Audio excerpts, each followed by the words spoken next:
You now have 30 seconds to read questions 1 to 7.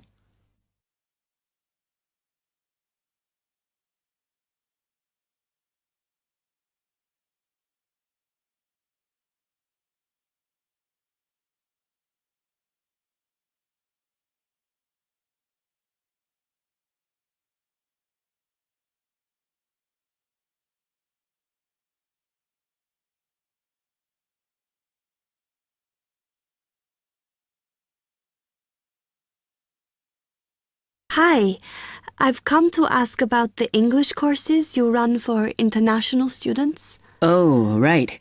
I assume you're a student at the university. Yes, I've just started. Okay.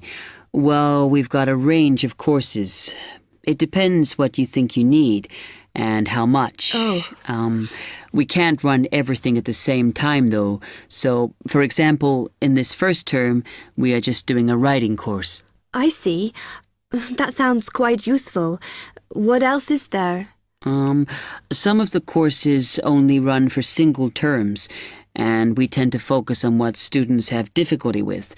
That means we don't usually do speaking courses, but next term you can do listening. Oh. That'll help you with lectures and things. Our provision is all based on what the majority of our international students need. So is everything term-based? There's nothing that you run all year? Well, let's have a look. Yes, there is a class for vocabulary and grammar every term. That's for everybody, but it's split into 3 or 4 levels.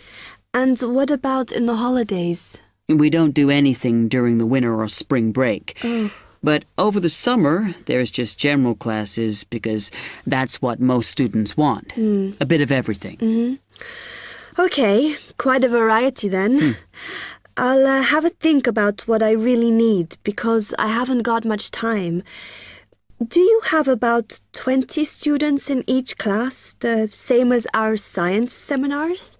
We try to keep it at about 12 and certainly not more than 15. It's important for language classes. They're very different from your normal courses. Right.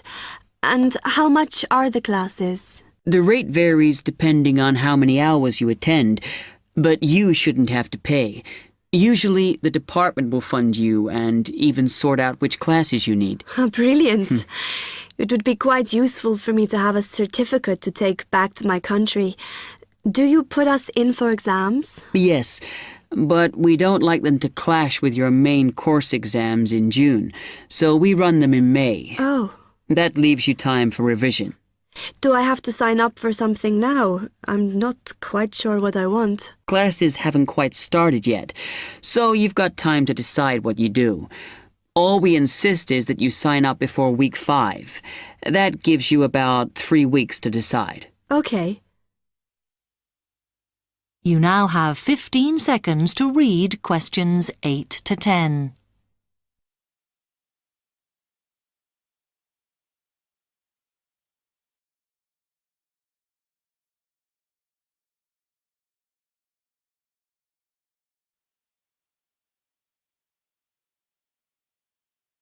Then, when you've made up your mind, you need to come back here to the administration office to enroll.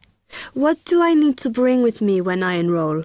My identity card, I guess. Yes, or your passport. Uh-huh. Then you'll be given a registration form, which you'll have to show to the teacher when you have your first class. Okay. And should I ask my tutor about which classes I should do then? Yes. Then you get a note from him and give that to the desk when you register. Can I use the computers here as well? Yes. You'll be given a password when you go to your first class. So remember to bring a disk with you to save your work on, as you won't be allowed to save it on the hard drive. Okay. Will I need anything else? Dictionary? We've got loads of those here that you can borrow. But you'll need a notebook as we don't provide paper or files. Okay. Thanks. That is the end of part 1.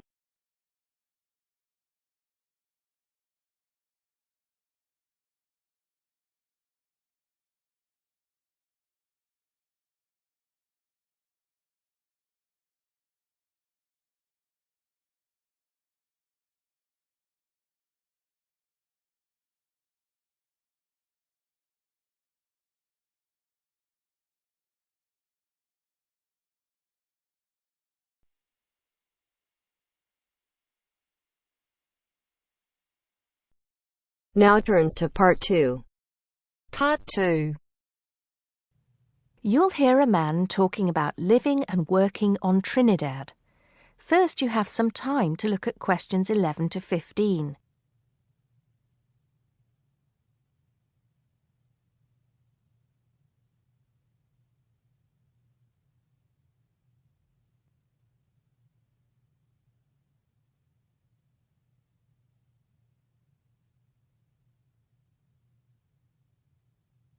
Now listen carefully and answer questions 11 to 15.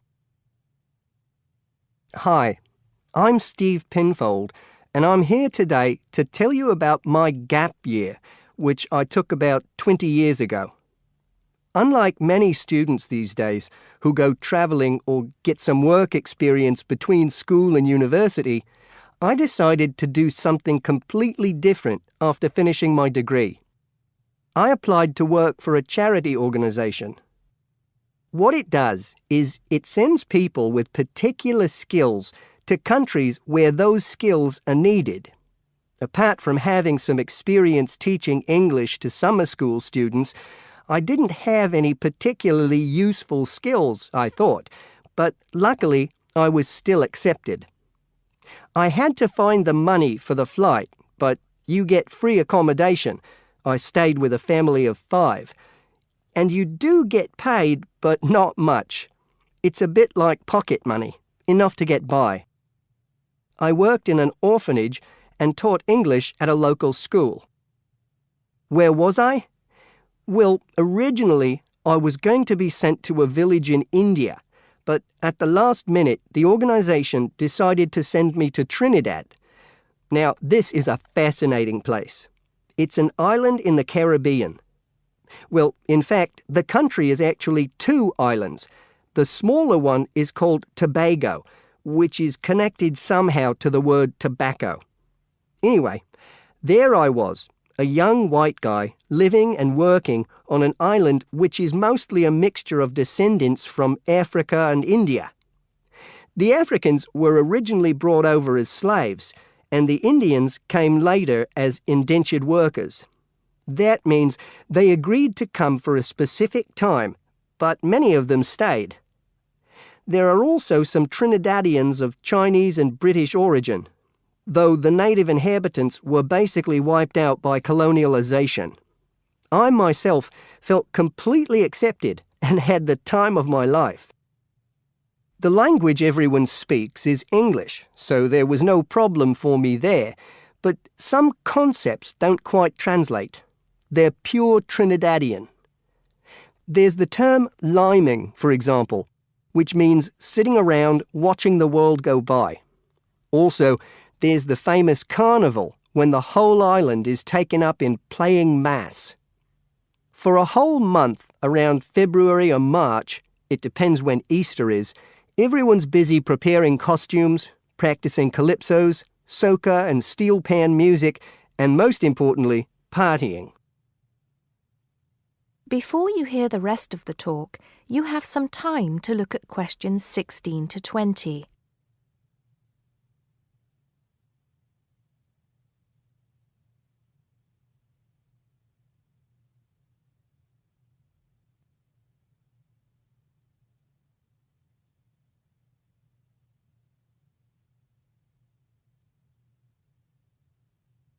Now listen and answer questions 16 to 20.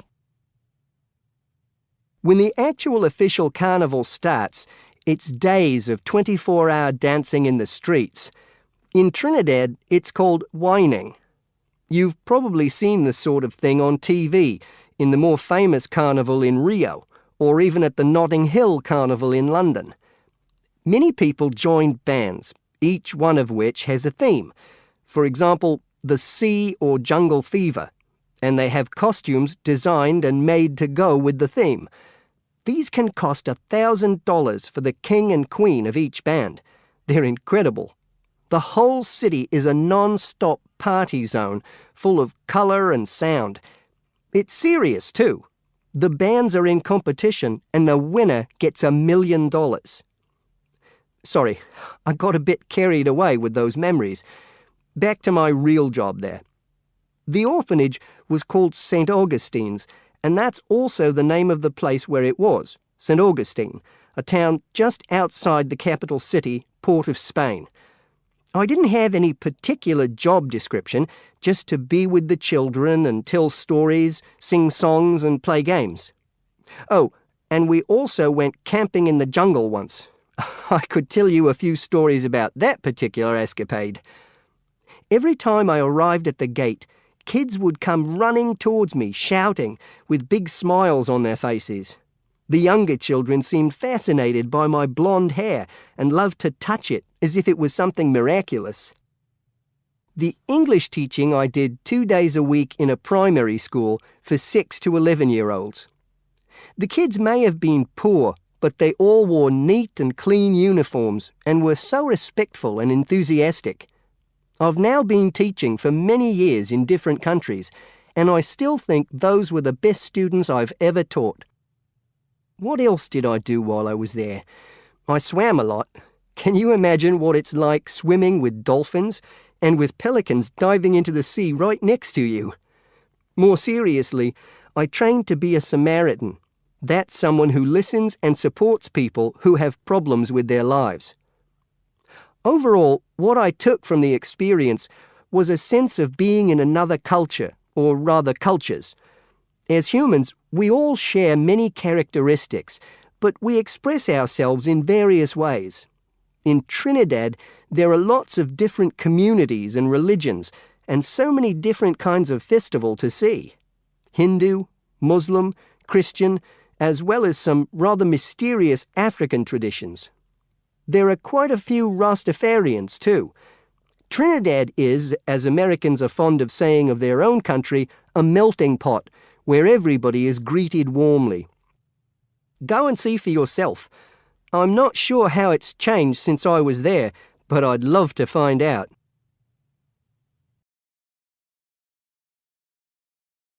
That is the end of part 2. You now have half a minute to check your answers.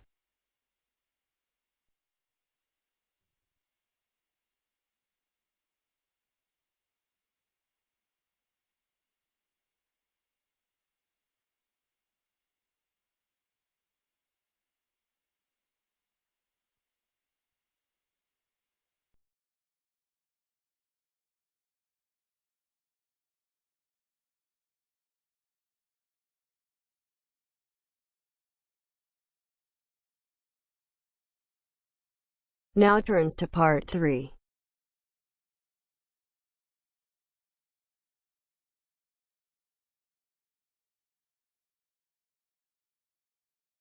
You are going to hear a conversation among Dr. Archer, Larry, and Judy, talking about the new term. First, you have some time to look at questions 21 to 26.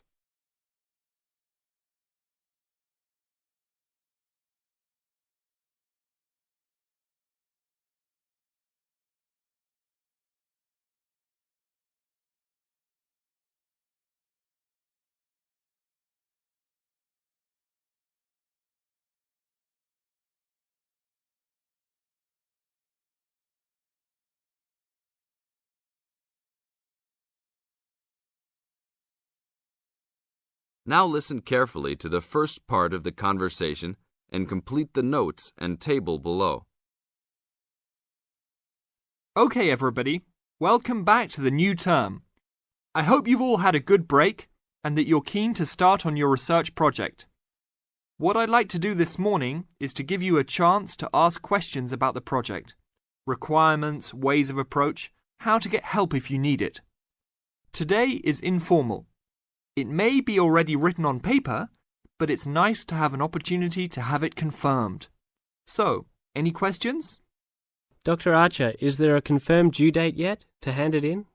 Yes, I can now confirm that it's 16th of July, not 15th as first advised. Okay? And what about the word limit? Well, there is some flexibility on this, but in general it's 8 to 10,000 words. Ah, I see. And you can choose your topic, anything from years 2 and 3. Yes? I still can't work out what I want to do it on.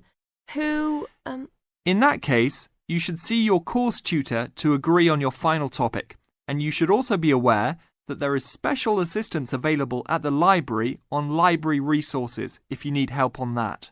Can I just check on the deadlines for everything? Certainly. Look, let me write it on the board when each stage should be completed. First of all, you've got to work on your basic project outline, and that's due in to your course tutor by 21st of February, which is only 2 weeks away, so you need to get cracking on that. Do we have to include a full reference list by then too?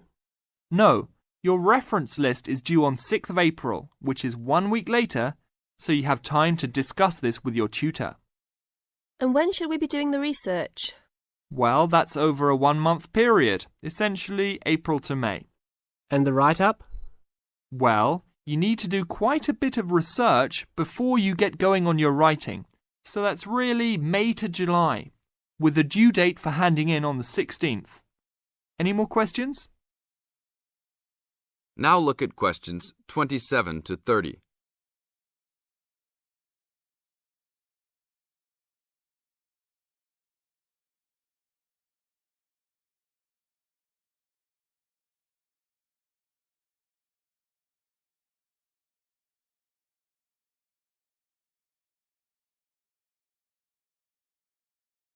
Listen to the second part of the talk and match A, B, or C with questions 27 to 30. Well, sir, just some advice really. It's about the research approach. Would you advise us to use some case studies? Well, Larry, I know these can be difficult to arrange sometimes, but I really feel they are of great benefit in this subject. You can always talk to your tutor if you're having difficulty. Yes? I've looked over some previous research projects that are in the library. Is that a good idea, sir? I heard. Okay. I don't think you should go through them in detail, especially at this early stage, or you might end up being influenced by them more than you realise. But yes, it really is about the best guide you can have to what's required to what's expected in this type of project. Sorry, Judy, I butted in on you. That's all right. It's just that I noticed one project was a joint one. They worked together as a pair. Is that a good idea? Yes, I remember that paper. Working in a pair can have some advantages, but to be frank, this is meant to be an individual project, so it's best to work on your own. About using subjects, is it okay if we use family members? Your own relatives? I don't see why not. They probably offer some advantages in terms of availability, although you need to guard against possible effects on your research outcomes. So, you can if you want. Perhaps you should discuss this with your tutor if you plan to use relatives, so you can approach it in the best way. Okay, thanks. Okay then. Well, I hope we've been able to sort out a few things. You're welcome to see me at any time, or drop me a note if you have any more queries. Fine, thanks. That is the end of part 3. Now you have half a minute to check your answers.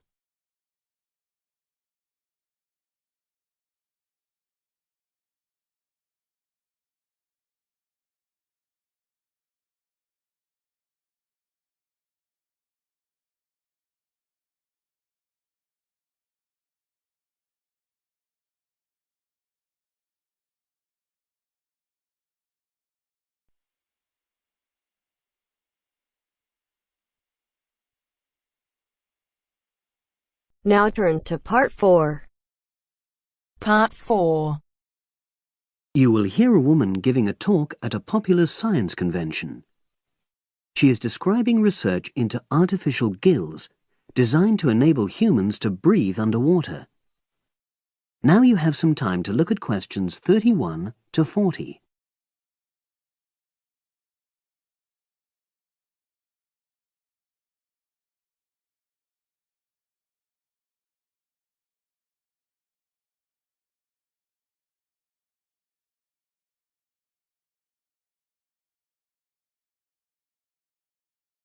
Now listen and answer questions 31 to 40. In my talk today, I'll be exploring the idea of artificial gills. I'll start by introducing the concept, giving some background and so forth, and then I'll go on to explain the technological applications, including a short, very simple experiment I conducted. Starting with the background. As everyone knows, all living creatures need oxygen to live. Mammals take in oxygen from the atmosphere by using their lungs, and fishes take oxygen from water by means of their gills, which of course in most fishes are located either side of their head. But human beings have always dreamt of being able to swim underwater like the fishes, breathing without the help of oxygen tanks. I don't know whether any of you have done any scuba diving, but it's a real pain having to use all that equipment. You need special training, and it's generally agreed that tanks are too heavy and big to enable most people to move and work comfortably underwater. So scientists are trying a different tack. Rather than humans carrying an oxygen supply as they go underwater, wouldn't it be possible to extract oxygen in situ, that is, directly from the water while swimming? In the 1960s, the famous underwater explorer Jacques Cousteau, for example, predicted that one day surgery could be used to equip humans with gills. He believed our lungs could be bypassed and we would learn to live underwater just as naturally as we live on land. But of course, most of us would prefer not to go to such extremes. I've been looking at some fairly simple technologies developed to extract oxygen from water, ways to produce a simple, practical artificial gill, enabling humans to live and breathe in water without harm. Now, how scientists and inventors went about this was to look at the way different animals handled this. Fairly obviously, they looked at the way fishes breathe, but also how they move down and float up to the surface using inflatable sacs called swim bladders. Scientists also looked at animals without gills, which use bubbles of air underwater, notably beetles. These insects contrive to stay underwater for long periods by breathing from this bubble, which they hold under their wing cases.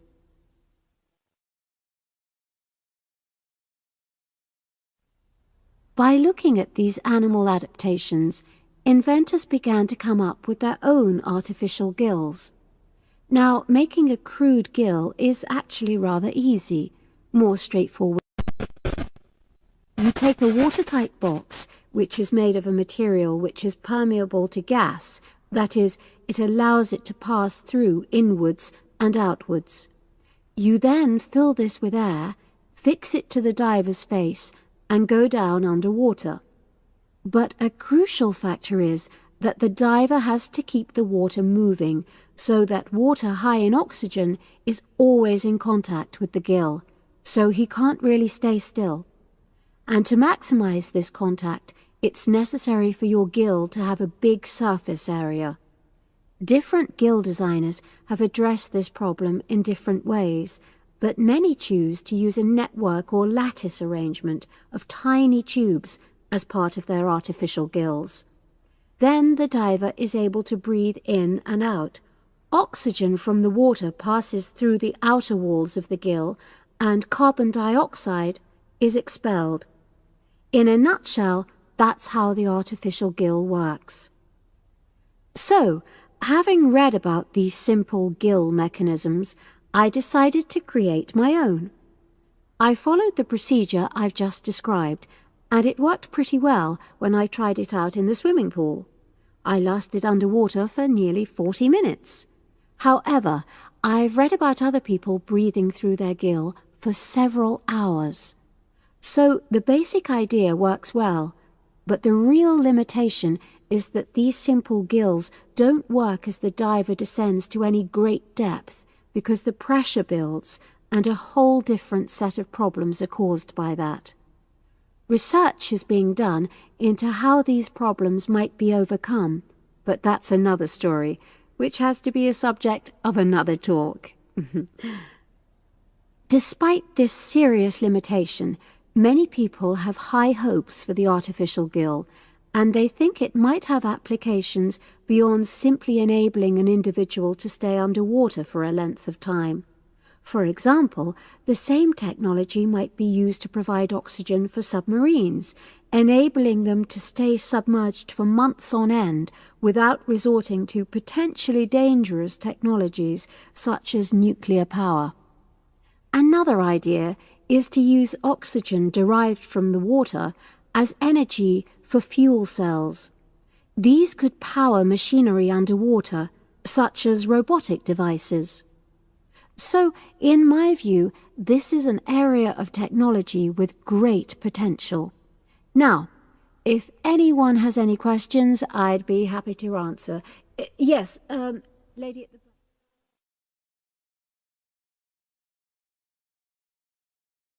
That is the end of part 4.